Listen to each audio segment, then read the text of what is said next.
வாங்க மேம் உட்காங்க. நீங்கள் தான் ராகுல் பேரண்ட்டா? உட்காரெல்லாம் வரலைங்க மேம், எனக்கு நிறைய வேலை இருக்குது. பட்டு 2 வார்த்தை பேசிட்டு போயிடுறேன். டேய் பின்னாடி போய் நில்டா போடா. சரி ஓகே, இங்கே பாருங்கள் மேம். பார்த்துட்டு தான் மேம் இருக்கேன். இவனை இத்தனை வருஷமா நான் பார்த்துட்டு தான் இருக்கேன். பக்கத்து வீட்டு பிள்ளைலாம் 1 வயசுல நடந்துச்சு. இவன் 5 வருஷம் ஆயிடுச்சு நடக்கிறதுக்கே. இதுக்கே இவ்வளோ வருஷம்னா இவன் நான் படிக்கிறதுக்கு நான் எத்தனை வருஷம் கஷ்டப்படனே தெரியலைங்க மேம். மேம் பேச விடுமா?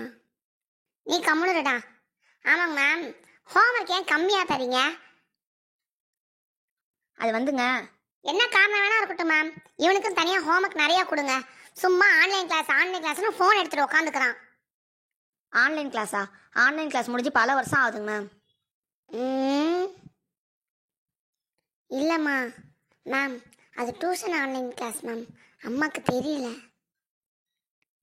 சொன்னால் வெக்க கேடு மேம். பக்கத்து வீட்டு பிள்ளை 100க்கு 100 வாங்கிட்டு வருது எல்லா பேப்பர்லேயுமே. இவன் பாஸ் மார்க்கு கூட வர மாட்டேங்குதுங்க மேம்.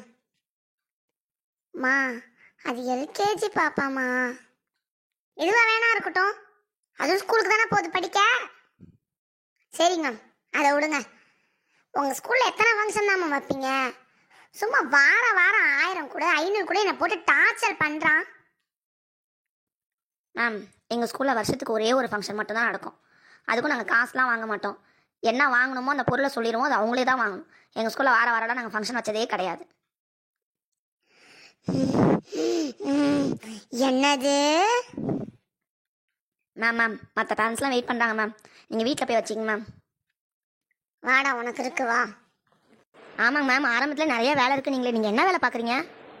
என்ன மேம் இப்படி கேட்டுட்டீங்க? நான் ஹவுஸ் ஒய்ஃபு.